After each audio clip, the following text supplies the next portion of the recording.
I'm Aaron Sagers, and this is Talking Strange.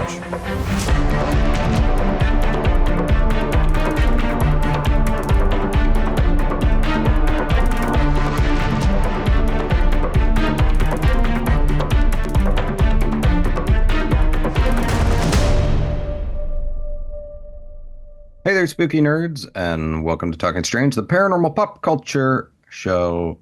I'm your host, Aaron Sagers. And, well, if you've been listening to the last couple episodes, you know, kind of been on the road collecting some stories from folks that are out and about. Some spooky stories, occasionally some UFO stories are coming into the mix, and getting to head to iconic locations. Now, one of those is the Old Washoe Club. And if you're watching the video version of Talking Strange right now on YouTube, you see that in the background. Now, the Washoe Club in Virginia City, Nevada, in the Reno Tahoe Territory. You've probably heard me talk about this many times because I've been there, been to the Washoe Club many, many times, Virginia City many times. And you have probably heard me say repeatedly, probably to your great annoyance, how much I love Virginia City and how much I love the Washoe Club. It's the oldest city or oldest saloon in Virginia City, and it was opened just a few months before the Great Fire that destroyed most of the town, and then it was rebuilt and opened a second time, and the Washoe Club was designed to be the gathering place for the elite of Virginia City. And it's, they had the Millionaires Club, which had exclusive quarters above the Crystal Bar, and it housed these luxurious appointments. A grand library, a incredible billiards room, a parlor with all this Italian marble and bronze statues, a wine room made from this carved black walnut sideboard, and a reading room. And it was an elite social club. And yeah, you had to be a millionaire, and you had to have a lot of money. And some of the roster of the club at one time included John Mackey, Ulysses S. Grant, the actor Edwin Booth, who was brother, of course, to John Wilkes Booth, and so many more. Now, of course, the Comstock Lode, that silver mining lode in Virginia City, it declined after being insanely profitable. That boom passed, and the Washoe Club eventually closed its doors, and membership renewals just started to drop off until it was ultimately closed in 1897. And according to travelnevada.com, the closing of the Washoe Club marked an era in the history of Nevada, as did its opening. Now, at the bottom level of the Washoe Club, that continued to operate, and it still does. Second and third floors remained empty, but you can still go to and hang out in the Crystal Saloon. So the place has so many reported hauntings of supposedly a man that died by suicide in there that continues to linger. There's these shadowy figures, these creepy crawly kind of shadow figures as well. The sounds of giggles, disembodied giggles, and children's sounds. My own personal experiences there in the Washoe Club include hearing whispers, hearing heavy boot steps on the floor above when there's no one else in the building, or seeing, oh man, the shadow figures I've seen there have been insane. I've seen, at one point I saw what looked like a tiny shadow running around in the so-called poker room. I had just a lot of cool experiences there. I would not say it's a dark place. It could be a little intense, a little scary, a little intimidating because it seems like there's a lot of activity, but I would not say it's a dark place. But it is an incredible place, a fascinating spot for paranormal activity that, even after all of my many visits there, continues to intrigue me. So that is a big build up here because on my recent visit to the Washoe Club, I was joined by my buddy, documentary filmmaker Bill Doty, who has the documentary out, Ghostumentary. He's working on Ghostumentary 2 as well. So we were there at the Washoe Club and got to sit with some friends of mine from the Washoe Club, including Kimi Good, who is one of the tour guides at the Washoe Club. And you can rent out the upper floors for overnight investigations. They also do tours through the area. And I also was joined by Justin Seagraves, who likewise handles some of the tours and handles some of the overnight investigations.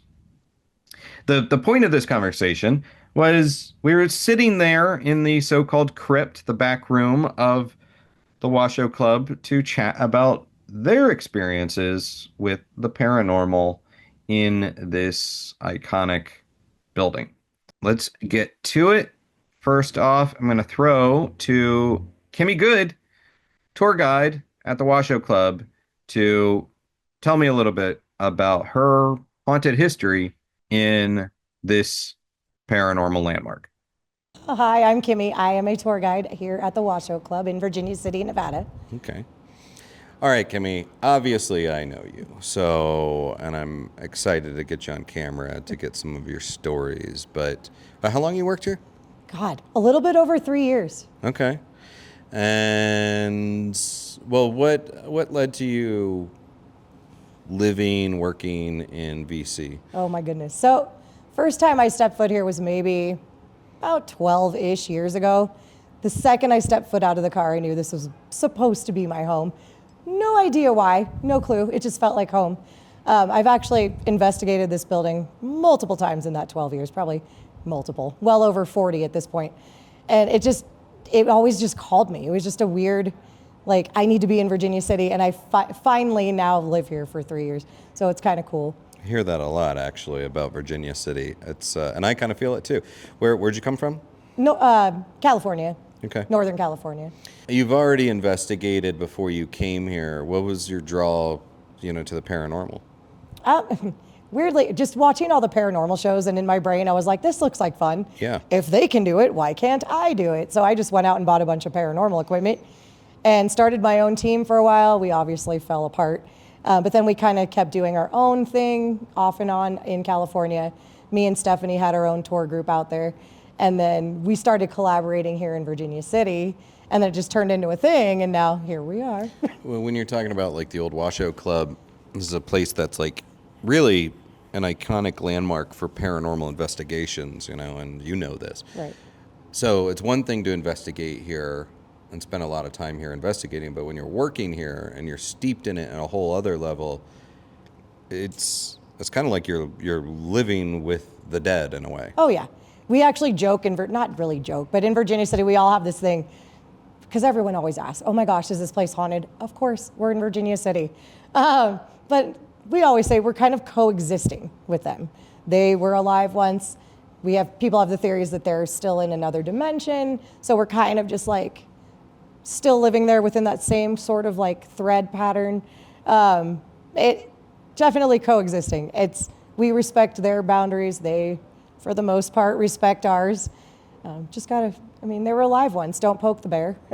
Treat them like you would treat you, me, Justin. Not how you treat me.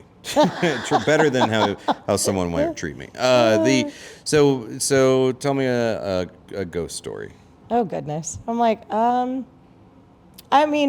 and this one, it started it must have been 2015 on one of the overnights we did here, and we were kind of taking a break. A couple people were sleeping.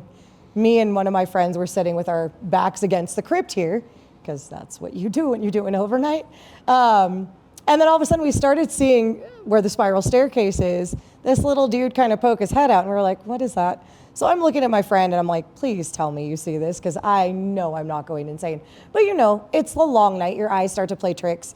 So in my brain, I'm like, oh God, it's probably just my eyes. And sooner or later, this guy kind of, for lack of a better term, kind of slithered out from back where the spiral staircase is. And the people that were asleep, he would stop and kind of look at them and then kind of slither to the next, and then kind of like just kind of move on through the room. And me and my friend are just all, please tell me you see this. So all of a sudden I've named him Randall. He looks like Randall from Monsters, Inc. He does not turn colors. He is not a chameleon. He's all black with silver eyes. People also have called him the creepy crawler dude. They've seen him crawling up walls. He actually looked at us finally and made eye contact. And it was that point I went, well, that's really creepy. I don't know if I want to stay the rest of the night here at the Washoe, which is funny. Like now at this point, nothing scares me. And now Randall, I named him. I named the puppy. So now he follows me around the building. I've had him show up in the middle of tours and I'm like, Randall, you are nuts. And not that he's allowed to go anywhere. He can do whatever he wants. But normally we see him in the museum for the most part. I think other people have seen him in the ballroom upstairs as well. But usually when I see him, it's down here. It's just funny when he creeps up on tours and I'm like, what are you doing right now? I've not seen him. When was the last time you saw him? It's been a while. Honestly, one of our bartenders that used to work here, there was one night we left, we closed the bar, and I get a text from her like 5 minutes after we walk out the door. And she was like, has Randall ever come out of the bar and like followed you anywhere? And I'm all, no, not that I know of anyways, not that I've seen. She's like, he's standing in front of the doors of the Washoe. She's like, almost like he's doing a little jig, like, ha, ha, ha, I got out. You can't do anything. And I was like, oh, great, he's running amok in Virginia City. But that was maybe over a year ago. Last time I saw him in here was probably maybe like 6 months ago. It's been a while. I haven't seen him in a while. Okay. Hopefully he's still here. I'm like, Randall, please come back. Randall, if you want to make yourself known. Just creep up behind me. Come It's forward, cool. close the door, do something cool. What any other stories? Like, from something that takes place while you're actually working, like on shift? On tours, so we do have a little girl we hear giggling from time to time upstairs. This was 3 years ago, so it was I was maybe like 2 months into working here. And all my friends, Drew, Stephanie, they've all said, oh, we hear this little girl giggling. And I thought they were insane because I'd never heard it. So I have a group of 12 up there, so it's me plus 12. All of a sudden we hear this clear as day giggling in one of the first rooms in the front of the building. And I looked around because I'm thinking, oh, well, there's no kids on my tour. I can't explain this away. So I'm like, all right, cool. I thought it was the coolest thing ever because I'd waited so long to hear this little girl. My entire tour ran back downstairs. I tried so hard to get them back up there. I even offered them shots. I'm like, please, I will buy you all a shot, liquid courage. Let's go back up. No, they would not come back up.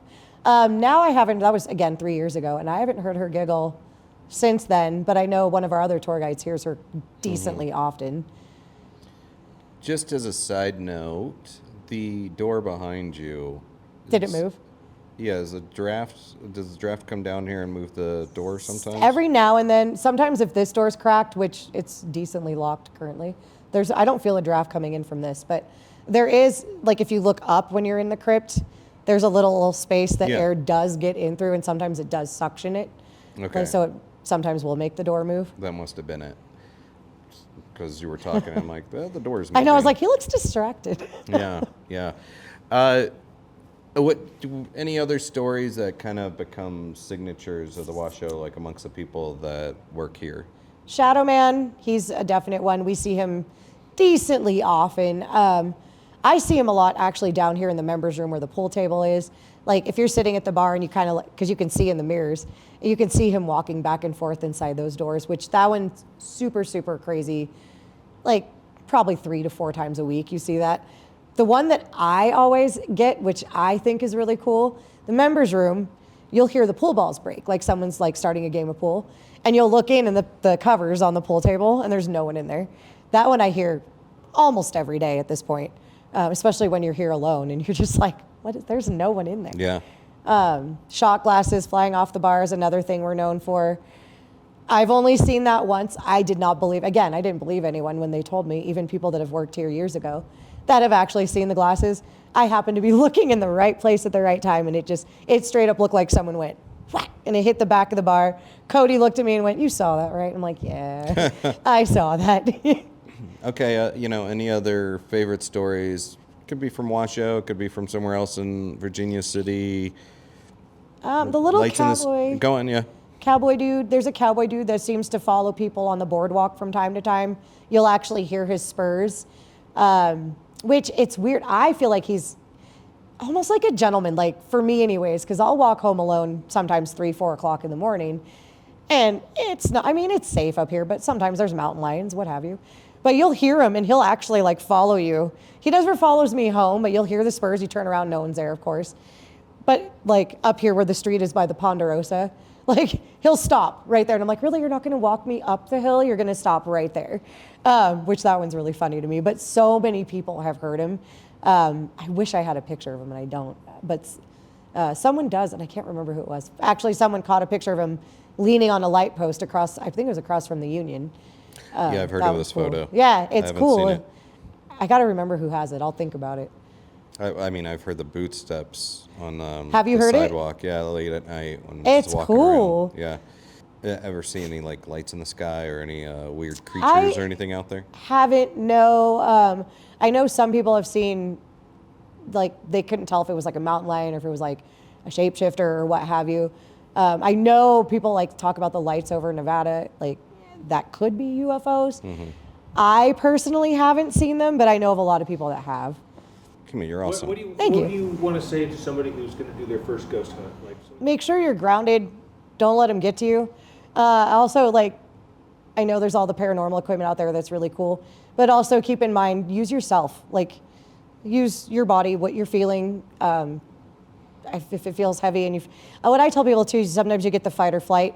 Follow that. Usually that means they don't want you in there, and not that nobody's going to like judge you. You're not going to be, oh, you were so scared you ran away. No, it's respect for the person that was once alive in this room. They clearly don't want company right now. Move on to the next room and maybe come back later. Pay attention to your surroundings, of course. I like to use just your voice recorder on your phone if you have that. They pick up, honestly, if I was using my voice recorder, it would probably pick up a conversation in the bar. It picks up stuff from so far away.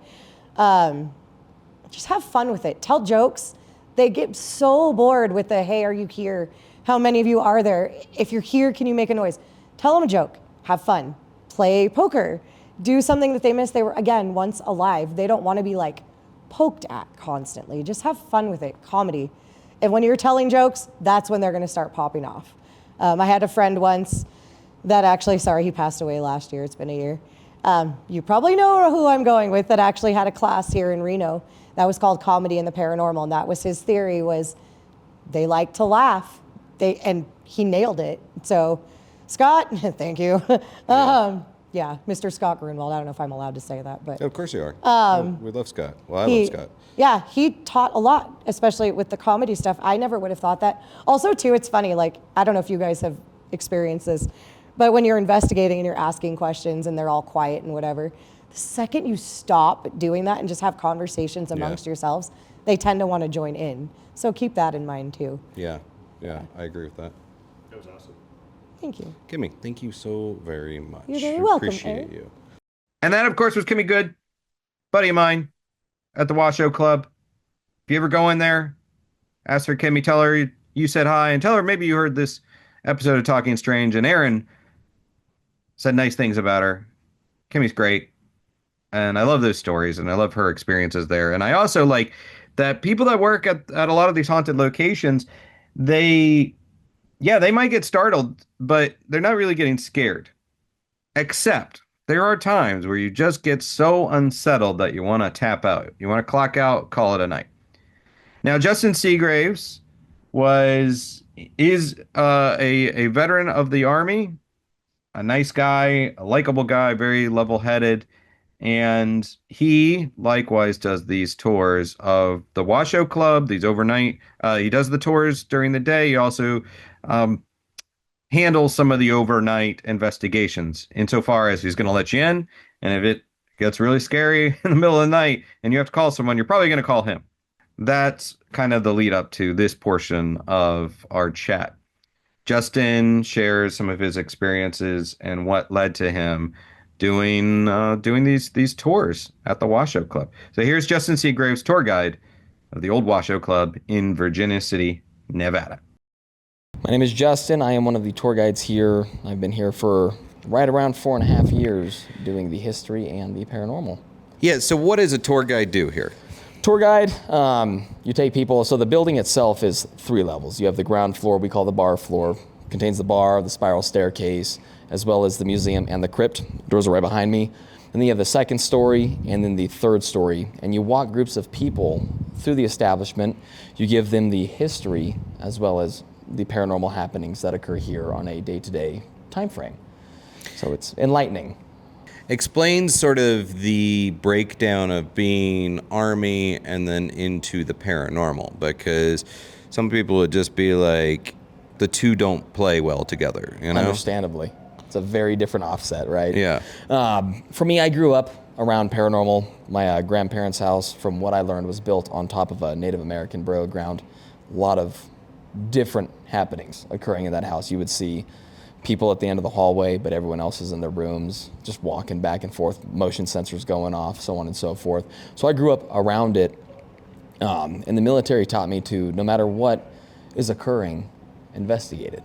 You know, to go in, break it down as simple as you can, and then rebuild it back up. And there's been times, especially here with the restoration and the renovation, I'm in the process of trying to bring the second and third story back to 1876. There's been moments where even I can't break it down and rebuild it. Nothing matches what has happened. And with that background, it gives me more of, not a skeptic mindset, I've been around it my whole life, but I think more of a scientific slash literal approach to, oh, there was a noise in this section, let's see if I can figure it out, all the way to knocking on walls. Yeah. If I can't match it, it might have been something there. And I've even used, I have my own set of like dual night vision at my house that when I'm investigating, I'll bring on, because now I'm looking through the infrared light spectrum to try and see if I can see something occurring. Nothing yet. Can't wait for the day it actually happens. That'll be interesting. But end all be all, it makes you think and perceive things, I think, on a different level. You know, you're able to slow things down, wind it back, break it down, and build it step by step, almost atom by atom, and try and understand what it was.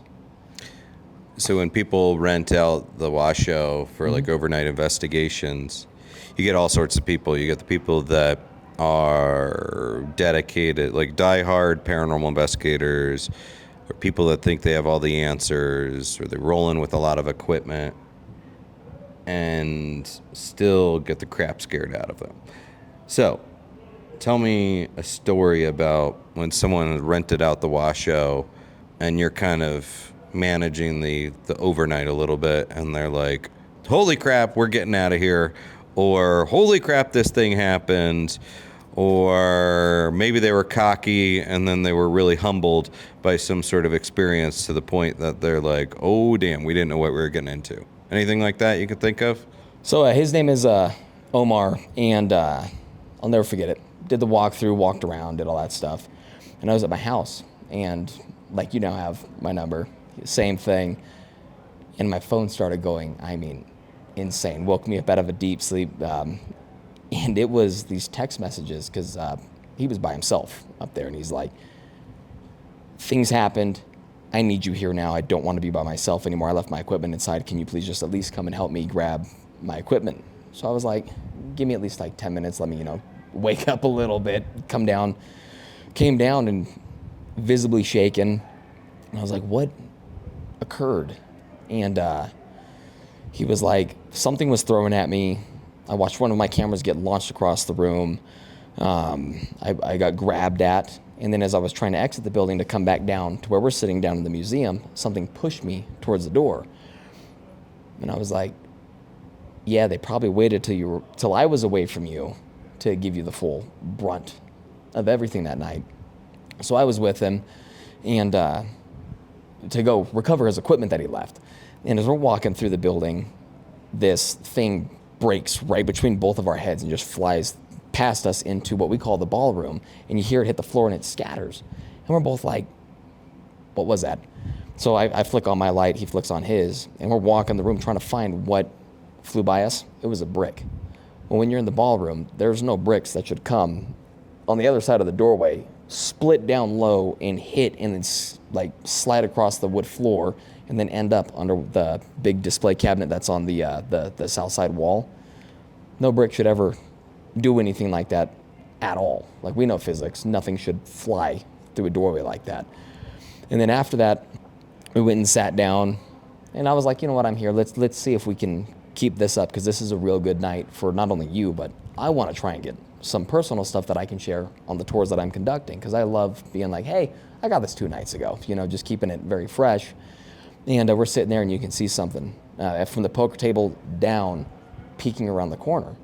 And then you could hear footsteps walking up towards the table, and they would just stop. And then you would hear it like come in this direction, and then it would stop, and then it would come back, and you see something peek back around. And that night, I had to walk him back out, and it was just, I don't want to do that again. And I was like, welcome to my office. Welcome to what we deal with on a daily basis when we're upstairs. So, a time where you were on the receiving end of that, where you almost lost your crap. For me, honestly, this is when I first started here about 4.5-ish years ago. We were closing the building down. Bartender was, tending bar, counting till, doing their closing stuff.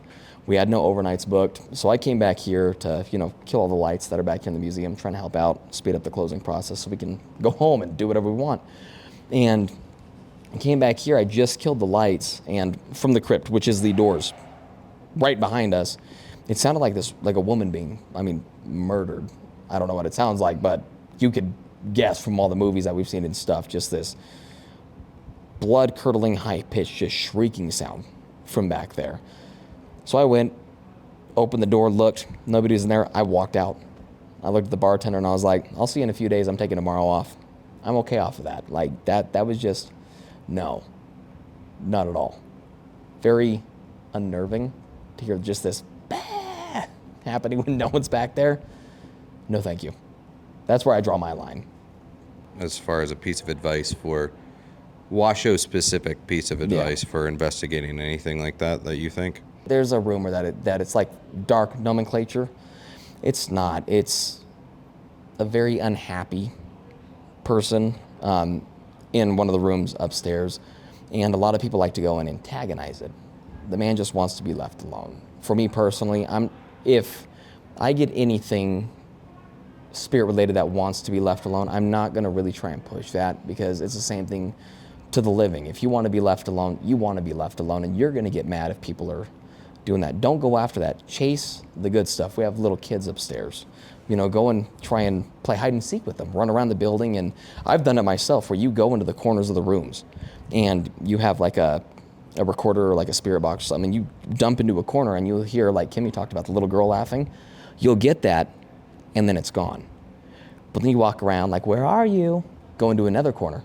You'll get the giggle again, and then it's gone. That, to me, is more solid evidence versus trying to just wreak havoc on something, And that stuff also on their timeline has the ability to oppress all of the good interaction. If you want to actually catch real good stuff, especially here at the Washoe Club, be a good person first and foremost, which we all are at our core, Good stuff. Thank you, Justin. Appreciate it. Always. Big thanks to both Kimi Good and Justin Seagraves for talking with me, sitting down in the crypt at the Washoe Club. And as you heard, like during the interviews, there's even moments where saw a door moving in the background. Was it a draft? I don't know. And big thanks to Bill Doty, my buddy and filmmaker of the Ghostumentary film, as well as many other projects, for joining me on this trip and hanging out. He was a good paranormal road trip buddy. Have you been to the Washoe Club? What are your experiences? Send them along.